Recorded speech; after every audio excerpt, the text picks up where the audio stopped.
What up, Cooks? It's your boy, the hater up in this piece. And I know I said I might do a bait today, but I think we're going to put that off for a while just because I actually watched this episode of Raw and I do want to talk about it. So I don't want people to, think that I'm not taking this seriously because I am, Cooks. And the baiting thing, we'll do that at some point, I'm sure. But, we've already done it once. Maybe we'll do it again to see what's up. But let's talk about this Raw because a lot of things happened today. All of it, in my opinion, was garbage.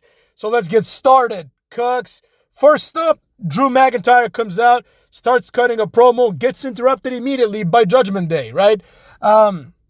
Nothing really crazy to write home about here, but they have this stupid-ass stipulation for the main event tonight. The main event's going to be Drew versus Finn Balor, right? If Drew wins, it's your classic. If Drew wins, then it's a one-on-one match with no Judgment Day members at ringside. If Drew loses, he doesn't get this privilege, right? I don't know why Damian Priest even offered this, right?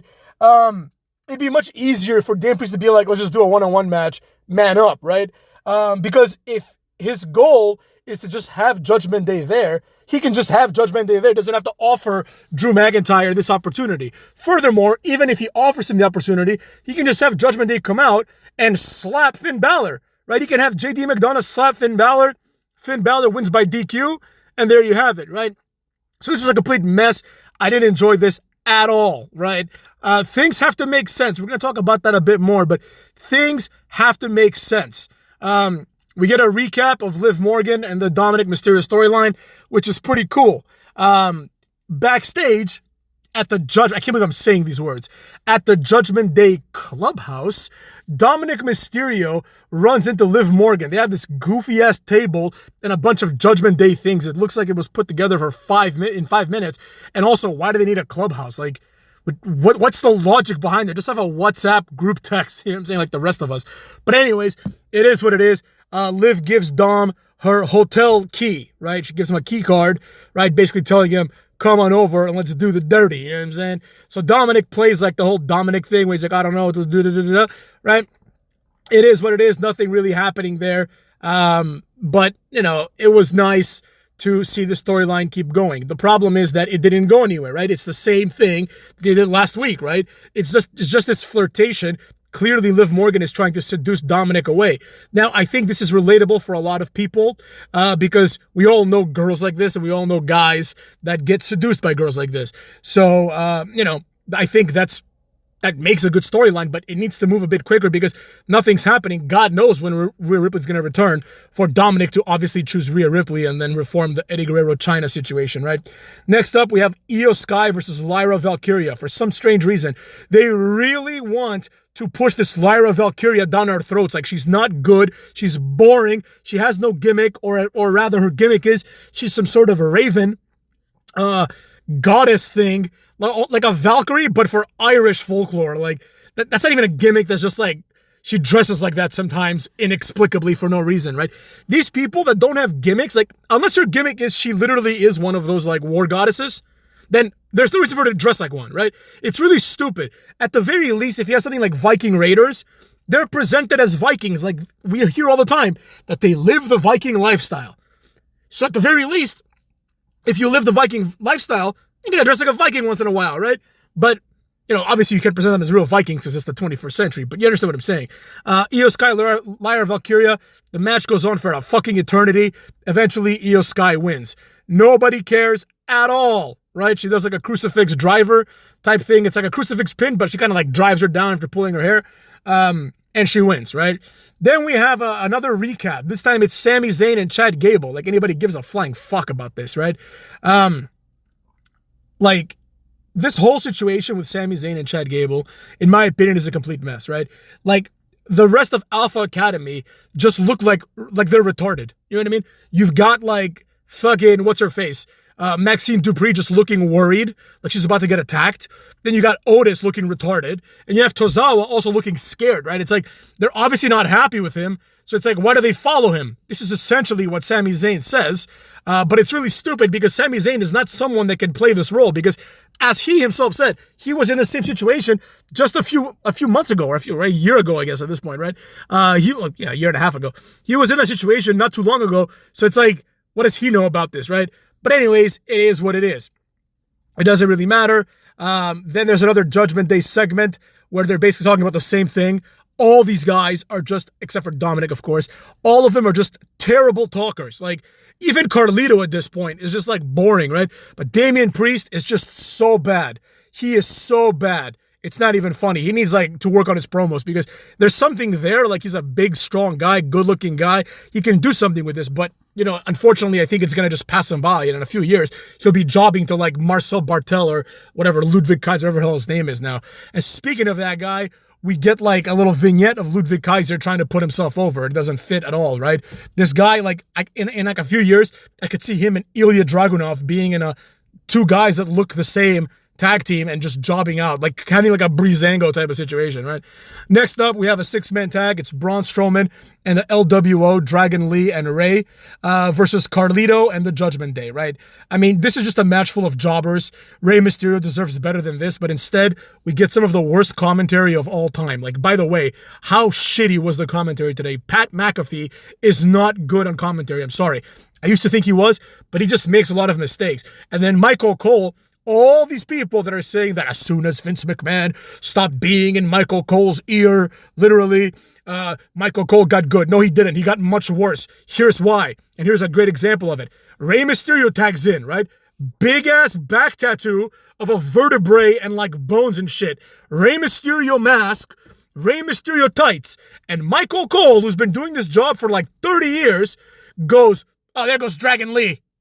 And it takes him like 45 seconds. Like, he keeps going. He's like, Dragon Lee over there, the dynamic superstar. Then he's like, oh, wait a second, that's Rey Mysterio. If this happened during the Vince McMahon era, Vince McMahon would immediately correct them and probably threaten his job. He'd be like, that's fucking Rey Mysterio, Michael. Know your role. Say it like you're supposed to say it. The match, for what it was okay. But once again, we have another Liv Morgan moment. Right? It's like, we get it. Why is she out again? She gave him the card already, right? Whoever booked this show is not very smart, because if you're going to insist on having 2 Liv Morgan segments, you do this first, then afterwards, she gives him the hotel key. The hotel key must be the last thing, just because of the finality of it, right? When someone gives you a key and says, see you in my room, the underpinnings here are that you're not going to see them unless you go to the room. But with Liv Morgan, she's so thirsty that she gives him the key, and then 10 minutes later, she's out there ruining another match. For some strange reason, even though she's distracting Dominic, Zelina Vega decides to attack Liv Morgan. No logic behind this whatsoever, but she does. This chaos and confusion leads to attack to Braun Strowman, who just plows through everybody. Power slams. I'm going to assume it was JD McDonough, but I don't know, and quite frankly, I don't care who it is, right? He does it to one of them. I don't think it was Dom, and who was the other guy? Carlito. It may have been Carlito, but I don't think so. I think it was JD McDonough. He always takes the pin. And then he gets Dragon Lee on his shoulders, and Dragon Lee does that boring ass spot where like they walk together and he just jumps off of Braun Strowman's shoulders, right? Which is the same thing as jumping from the turnbuckle, right? Because they don't jump off the shoulders, they just fall. So you can just get that height by jumping from the turnbuckle. I get it, they want to do like a little moment, but that is what it is. What can you say, right? It wasn't anything to write home about. Rey Mysterio deserves better. And during this match, I couldn't help but think like, wow, Rey Mysterio to this day is carrying this company. Like, it's like he's the only guy that wrestles consistently. Damian Priest, no. Gunther, where the hell was he? Cody Rhodes, he's going to be on NXT to cut another promo tomorrow, but not here and not on SmackDown doing anything of value. So Rey Mysterio, isn't it crazy? Like, Rey Mysterio put Cody Rhodes over at WrestleMania 25, 15 years ago. Since then, Cody Rhodes has done basically nothing, and then he wins the world title. Meanwhile, Rey Mysterio has been carrying wrestling on his back, and he's forced to be in a match with the likes of Carlito. So, what can you do? Nothing much. It is what it is. After the commercial break, Io Sky is going crazy for some reason. Nobody knows why. She just says that damage control needs to change. Okay, but why? She won the match. It doesn't make any sense whatsoever. Sami Zayn gets out and starts cutting one of the worst promos I've heard in my entire life. This guy doesn't know what he's saying. He has zero charisma. I got into a debate with someone. I don't know if it was in my comments or maybe some other video, but this person was saying, you don't think Sami Zayn has charisma? No, I don't think Sami Zayn has charisma. Sami Zayn sucks. He's so bad. Like, I don't even understand how this guy has a job, right? Like, I guess the ROH boost of the early, like, 2010s, and before that, like the late 2000s, all that push, that all those people from that time are still getting the benefit of the pushes today. Like Adam Cole, Sami Zayn, Owens, Samoa Joe, all these guys are basically jobbers, but for some reason, because they were part of that ROH class, all of a sudden they're supposed to be these like big deals. Sami Zayn is probably the worst one of the bunch. So he cuts his promo. Chad Gable comes out, cuts a much better promo. Chad Gable is just better than Sami Zayn at everything. He would whoop his ass. He's better looking. He has a better moveset. He has a better physique. He's better on the mic. There's absolutely no reason why Sami Zayn should be ahead of Chad Gable at anything. Chad Gable has still never won a singles title, right? And Sami Zayn has won multiple singles titles. So, as far as I'm concerned, if there's one match that I could choose the outcome of at Clash of the Castle, it needs to be Chad Gable beating this jobber. And Sami Zayn can then go on a 3-month hiatus and then come back and be in a tag team with Kevin Owens again or something. I don't care. You know what I mean? This guy sucks. But other than that, this entire segment led to a match between Sami Zayn and Otis. Once again, Otis is retarded. So Otis is whooping Sami Zayn's ass. Chad Gable says, keep going. And Otis once again has a change of heart. I don't know what to do. He's hanging out in the corner, turns around, haluva kick. 1, 2, 3. That's all it takes to beat this fat jobber, right? Afterwards, Chad Gable comes and attacks Sami Zayn. Then he starts berating Otis. He starts slapping him around. He starts pushing him. He starts doing this.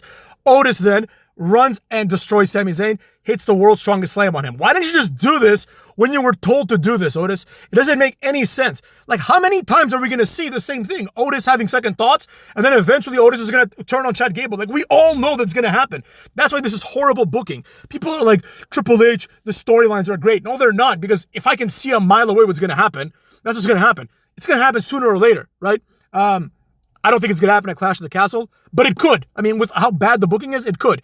At Clash of the Castle, I just see Otis helping Chad Gable win, personally. That's what I think should happen, but who knows, right? Eventually, obviously, like everything else, the Alpha Academy is going to fall apart. So Otis gets his ass whooped and then whoops Sami Zayn afterwards. Nothing to write home about here again.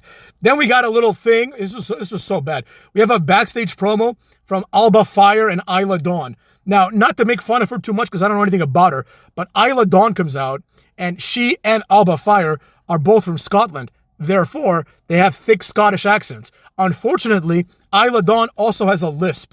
So it's like, if you thought Cody Rhodes and Jack Swagger were bad, Isla Dawn makes them look like fucking The Rock. You know what I mean? She has a lisp and a Scottish accent. I understand what the hell she was saying. And also, her tag team with Alba Fire is complete garbage, right? They're supposed to be these two, like, witches, basically, but they're acting like Peyton Royce and Billy, whatever her name is. The other one, the one with the big lips. Big lips Billy and Peyton Royce with the big teeth. They're acting like these two broads. They're acting like the beautiful people. Like, why are you acting this way? You're supposed to be two witches. Why don't you do some voodoo and shit, right? But whatever. It is what it is. They come out. Shayna Baszler and Zoe Stark make quick work of them. Shayna Baszler puts the Kirifuda clutch, which is essentially just a sleeper hold. Every person that does a sleeper hold has a different name for it. Kokina clutch, Kirifuda clutch. Call it what it is, the rear naked choke. You know what I mean? Kirifuda clutch sounds dumb. Then we had, I can't believe I'm saying this, one of the worst matches I've ever seen in my life. Braun Breaker versus Ilya Dragunov. Now, at a certain point, this match picked up. But pretty much 85% of this match was Braun Breaker, whatever, it's not my fault. Blame them for having two guys named Braun. Braun Breaker pretty much is trying to do all these power moves, but Ilya Dragunov just counters everything, right?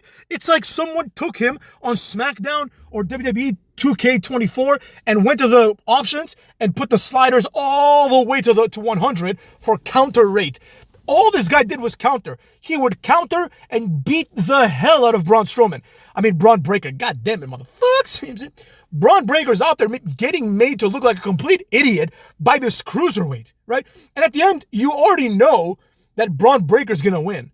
But despite this, because of Triple H's 50-50 booking, Ilya Dragunov has to look strong.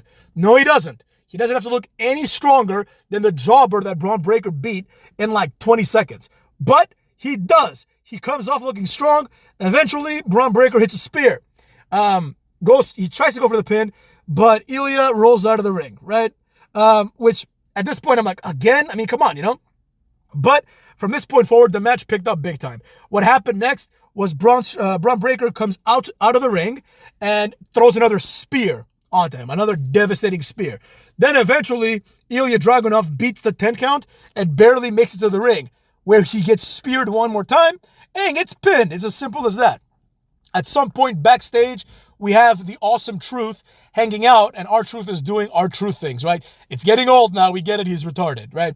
But he said he talked to a fortune teller, and it's Scarlett from the AOP group. She gives them both like a little tarot card, but like it's almost like Miz and R-Truth. Well, at least Miz, because R-Truth is like an idiot. Like he plays the idiot. But it's almost like the Miz is like his character now, and I'm not saying this is a gimmick or anything, but his character now is that he's aware that it's like, it's a work, right? Like he almost like the Young Bucks, where he's like, this is stupid, right? So anyways, this is going to lead us to a match between AOP and the Awesome Truth. Backstage, we have Drew McIntyre and Sheamus in the locker room. Sheamus comes out looking like a fucking cab driver from 1985. He comes out and he basically tells Drew McIntyre, "Oh, hey fella, you better win this," right? And all of a sudden they're friends again, right? Just like I said, first they're friends, then they're not friends, then they're friends again. Who the hell wrote this? Judd Apatow? This is like every fucking Jonah Hill, Seth Rogen movie. First they're friends, then they're not friends, then they're friends again, and the movie ends, right? So now they're friends again. We're in that situation. During this time, we also learned that Sheamus wants to win Money in the Bank. The Final Testament is being interviewed, but Authors of Pain come out. But who cares? Basically, the Authors of Pain get wrecked when Miz pins Akam with a roll-up, right? It's ridiculous. It's absurd. Akam is like a big, strong guy. He should be able to get out of this with no problem. And finally, thank God, we have Drew McIntyre, who has been carrying Monday Night Raw for several years now and carrying the CM Punk feud that lurks in the background, right? Like, he's just carrying everything. And he comes out there, he pretty much beats the shit out of all of Judgment Day, hits the Claymore on Finn Balor, and pins him right in front of Damian Priest, who now has to fight him man-to-man, right? There's no scenario where it would make sense for Drew McIntyre not to win the title, right? Damian Priest has been booked so poorly. He barely wrestles. When he does, it's something irrelevant. Judgment Day has been getting their asses whooped for years at this point. They haven't done anything impressive for a long time. Since Edge, really, if you ask me. Rhea Ripley's gone, so the only thing that, well, her and Dominic as a tandem are over. That's not happening anymore. So at this point, it seems logical to just have Damian Priest drop the title, and then maybe he can go have like meaningless feuds with like some mid-carder, you know, like maybe he can be him and Ilya Dragunov at SummerSlam for no reason whatsoever. So Drew McIntyre looks good. He looks strong. I really hope he can pull it through. With that being said, I apologize again for not doing the bait. But we're going to get to it. As you can see, this video got pretty long. So with that, it'd be another couple of minutes longer as I make fun of the people that I was baiting. But, you know, it is what it is. All right, cooks, take care of yourselves. Much love, motherfucks. Built different.